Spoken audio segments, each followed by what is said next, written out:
네, 핵심 특강 7번째 시간은 고용인, 업무범위, 인장등록, 휴폐업 등의 신고 의무, 그리고 전속중개계약에 대해서 살펴보도록 하겠습니다.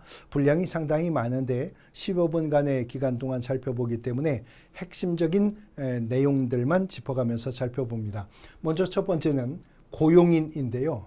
우리 공인중개사법 2조의 용어의 정의를 공부했지만 고용인이라고 하는 용어의 정의는 없었죠. 그러나 소속 공인중개사와 중개보조원은 용어의 정의를 살펴봤었습니다. 이 소속 공인중개사와 중개보조원을 통칭하였을 때 공인중개사법이 고용인이라고 하는 표현을 쓰는 겁니다. 결국 고용인이란 개업공인중개사에게 소속이 되어서 중개 업무를 보조하는 자가 고용인인데, 고용인 중에 공인중개사 자격증이 있는 고용인이 소속 공인중개사, 없는 고용인이 중개보조원이 되겠죠. 공인중개사법은 그자가 소속 공인중개사였든 중개보조원이었든 고용인이라면 공통으로 적용되는 사항이 있을 것이기 때문에 이걸 고용인이라고 하는 이 단원에서 정리를 해보는 것인데요. 개업공인중개사가 고용인을 고용했다면 교육을 받도록 한 후 무슨 교육을 받도록 할 것인지는 다를 겁니다. 소속 공인중개사는 실무교육, 중개보조원은 직무교육을 받도록 해야 되는데 공통점은 소속 공인중개사든 중개보조원이든 간에 업무 개시 전까지 개업공인중개사가 등록관청에 고용신고를 해야 한다는 거죠. 그리고 고용한 고용인의 고용관계가 종료가 되면 고용관계 종료신고를 해야 되는데요. 고용관계가 종료된 날로부터 10일 이내에는 등록관청에 고용관계가 종료되었다는 사실을 신고하도록 의무로 규정하고 있습니다. 이러한 고용신고와 고용관계 종료신고 의무 위반은 업무정지 처분 사유에 속하게 될 것입니다. 개업공인중개사의 고용인이 한 업무상 행위에 대해서 공인중개사법 15조 2항이 그를 고용한 개업공인중개사 행위로 본다라고 규정하고 있습니다. 법문에서요, 법조문 속에서 본다라고 하는 말은 민법상 간주한다 혹은 다른 말로 의제한다는 의미를 갖는 것이거든요. 그러므로 고용인의 업무상 행위, 즉 직무 관련성 있는 행위에 대해서 개업공인중개사는 일정한 법적 책임을 지게 될 것이다 라고 하는 것이죠.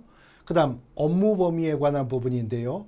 공인중개사법에서 말하는 업무 범위의 문제는 세 가지 갈래가 있습니다. 첫 번째는 중개 대상물의 범위, 두 번째는 업무 지역의 범위, 그리고 세 번째는 겸업, 중개업 외에 다른 업무 할 수 있는가의 문제인데, 집중적으로 문제가 출제가 되는 부분은 겸업의 허용 범위, 그 중에서도 법인인 개업공인중개사가 중개업 외에 뭘 더 할 수가 있느냐 하는 문제가 가장 많은 문제가 출제가 되고 있는 부분입니다.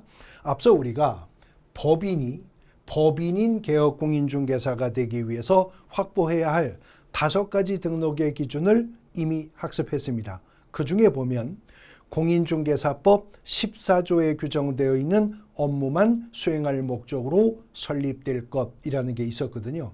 그래서 공인중개사법 14조는 법인인 개업공인중개사가 중개업 외에 할 수 있는 업무를 6가지 더 제한해서 허용하고 있습니다. 첫 번째는 상업용 건축물 및 주택의 임대관리 등 부동산의 관리 대행하는 업무를 법인인 개업공인중개사가 할 수가 있고요. 두 번째는 부동산 이용 개발 및 거래에 관한 상담, 우리가 컨설팅 한다고 하죠. 단 컨설팅은 무슨 컨설팅이요? 부동산 컨설팅에 한해서 법인인 개업공인중개사가 할 수 있다는 겁니다. 세 번째는 개업공인중개사를 대상으로 중개업의 경영기법 및 경영정보 제공, 우리가 프랜차이즈라고 하는 거죠. 프랜차이즈업을 할 수 있는데, 컨설팅은 부동산 컨설팅만 할 수 있다고 했었죠. 프랜차이즈 업무는 누구를 대상으로만? 개업공인중개사를 대상으로 해서만 프랜차이즈 업무를 수행할 수가 있다는 겁니다. 그 다음 부동산 중에서 상업용 건축물, 상가 아니면 주택이라면 분양 대행하는 업무도 할 수가 있다. 그리고 다섯 번째, 중개업에 부수되는 업무로서 대통령령이 정하는 도배나 이사업체의 소개와 같은, 다시 말해 주거 이전에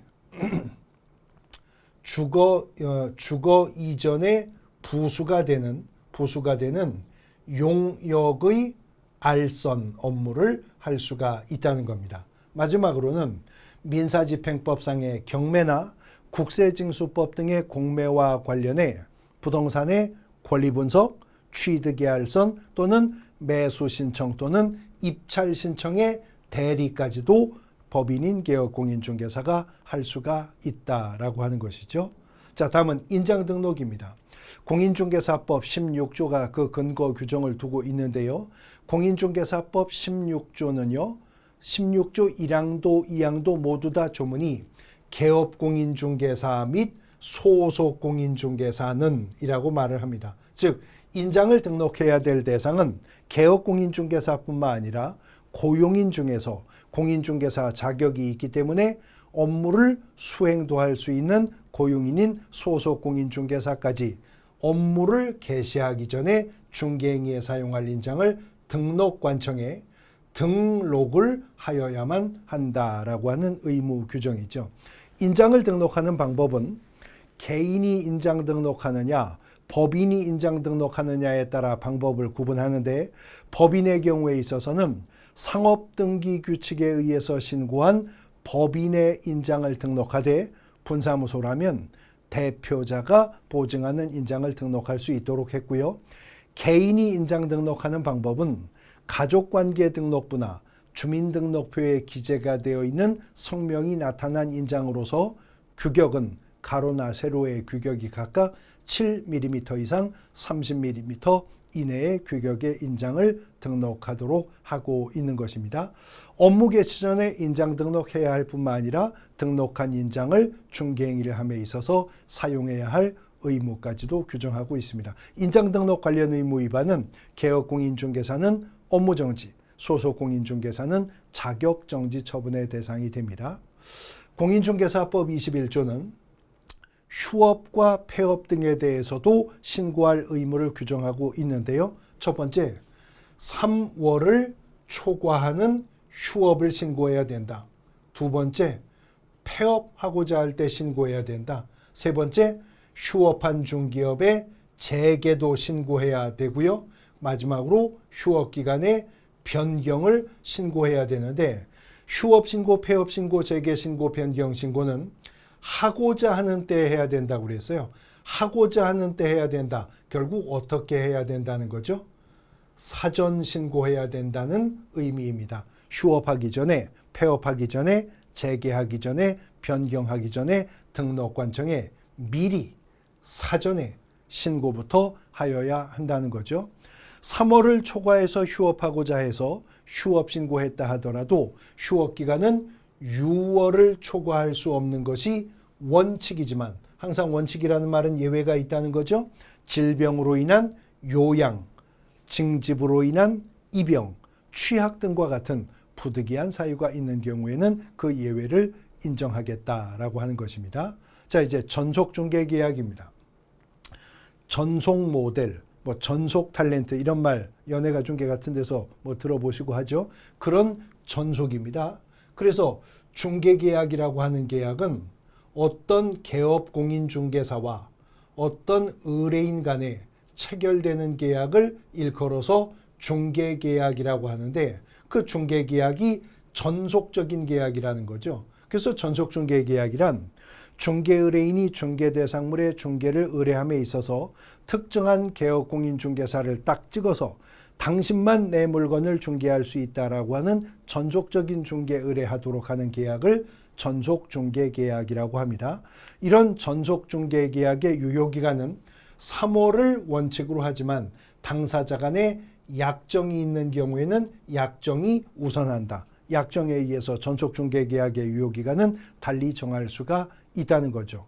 전속중개계약이 체결되면 개업공인중개사는 전속중개계약서라고 하는 것을 작성해서 의뢰인에게 교부하고 3년간 보존해야 됩니다.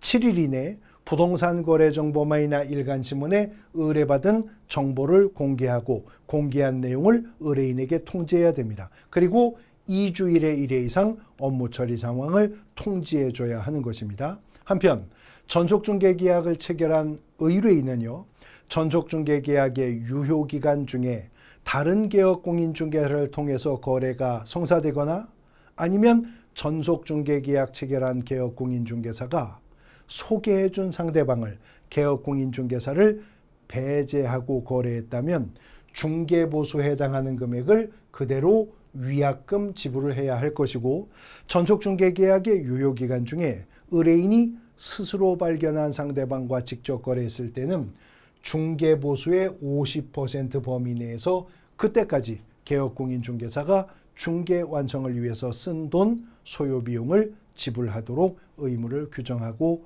있는 것입니다. 전속중개계약까지 살펴보셨습니다.